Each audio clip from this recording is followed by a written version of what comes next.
జిల్లా అభివృద్ధిపై సీఎం ఆదేశాల మేరకు ప్రతి నెల ఎమ్మెల్యేలు అధికారులతో సమావేశం నిర్వహిస్తామని కాకినాడ జిల్లా ఇన్ఛార్జ్ మంత్రి నారాయణ అన్నారు. ఈ సందర్భంగా ఆయన మాట్లాడుతూ గత ప్రభుత్వం చేసిన అవకతవకల వల్ల రెవెన్యూ సమస్యలు వస్తున్నాయని తెలిపారు. ప్రభుత్వం దృష్టికి వస్తున్న సమస్యల్లో 80% రెవెన్యూ సమస్యలు ఉంటున్నాయని అన్నారు.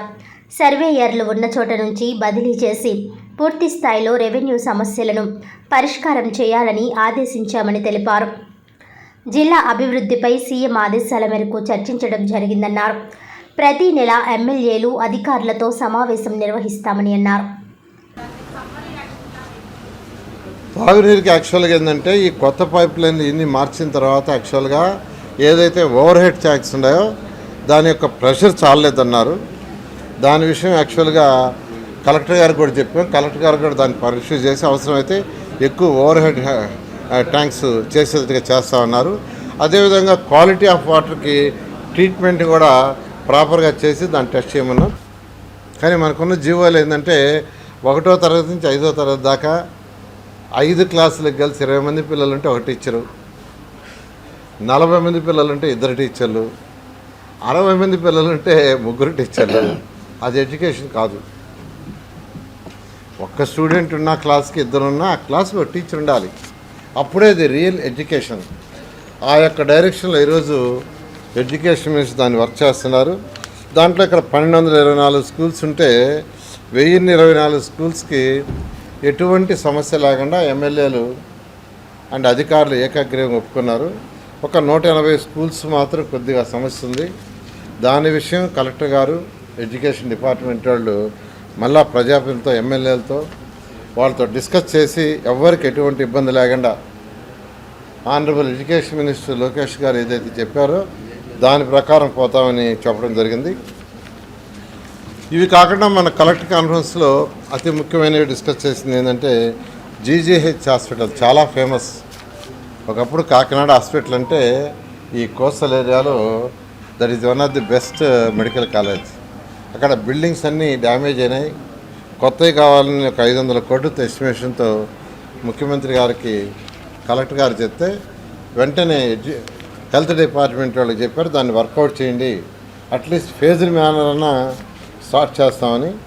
అదేవిధంగా ఏలేరు, పీసీబీ ఈ యొక్క బ్రాంచ్ కెనాల్స్ మీద ప్రాబ్లమ్స్ని కూడా వర్కౌట్ చేయమని ఇరిగేషన్ డిపార్ట్మెంట్ వాళ్ళకి చెప్పారు. అదేవిధంగా సీవాల్ ఏదైతే ఉందో, ఎక్కడైతే 4 కిలోమీటర్లు ఎరేడేషన్ జరుగుతుందో అది కేంద్రానికి పంపించున్నాం 323 కోట్లతో. దాన్ని కూడా ఫాలోఅప్ చేస్తున్నాం.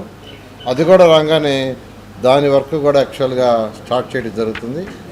అదేవిధంగా వెంటిలేటర్స్ కావాలి, ఎక్కువ మంది పేషెంట్స్ వస్తున్నారని యాక్చువల్గా ప్రజాప్రతినిధులు చెప్పారు. సిఎస్ఆర్ ఫండ్లో ఆల్రెడీ ఒక 50 లక్షలు యాక్చువల్గా వెంటిలేటర్స్కి ఇచ్చారు. ఇంకా కూడా కొంత సిఎస్ఆర్ ఫండ్ సేకరించి దాన్ని కూడా చేయడం జరుగుతుంది. అదేవిధంగా ఎన్టీఆర్ సుజల ద్వారా 20 లీటర్లు ₹2 యాక్చువల్గా 2014-19లో పెట్టాం. అవన్నీ డ్యామేజ్ అయిపోయినాయంట.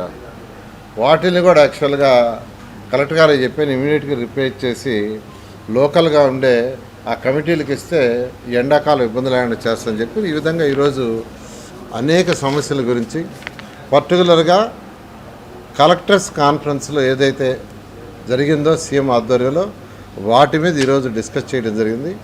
మళ్ళీ ఎవ్రీ మంత్ ఒక మీటింగ్ ఈ విధంగా ఉంటుంది. నెక్స్ట్ మంత్ వచ్చినప్పుడు లాస్ట్ మంత్ ఈ మంత్లో ఎంతవరకు అధికారులు చేశారో దాని మీద డిస్కస్ చేస్తామని ఇవాళ చెప్పడం జరిగింది. వార్తలను ముఖ్యాంశాలు మరోసారి.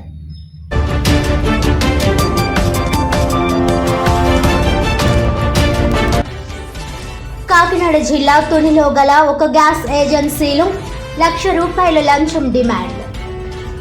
లంచం తీసుకుంటున్న కాకినాడ జిల్లా రిజిస్టర్ ఆనందరావు, సీనియర్ అసిస్టెంట్ శ్రీనివాసరెడ్లను రెడ్ హ్యాండెడ్గా పట్టుకున్న ఏసీబీ అధికారులు.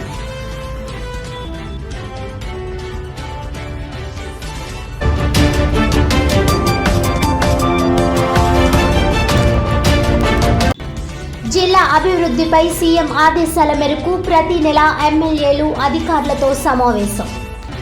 కాకినాడ జిల్లా ఇన్ఛార్జ్ మంత్రి నారాయణ వెల్లడి.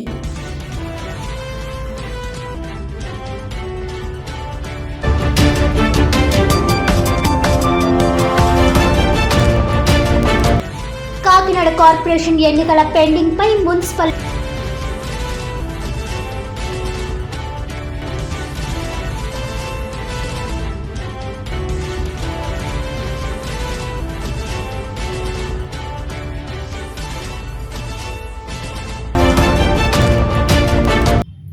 ఈనాటి వార్తలు ఇంతటితో సమాప్తం. తిరిగి వచ్చే బులెటిన్లో మళ్ళీ కలుద్దాం. అంతవరకు సెలవు. నమస్కారం.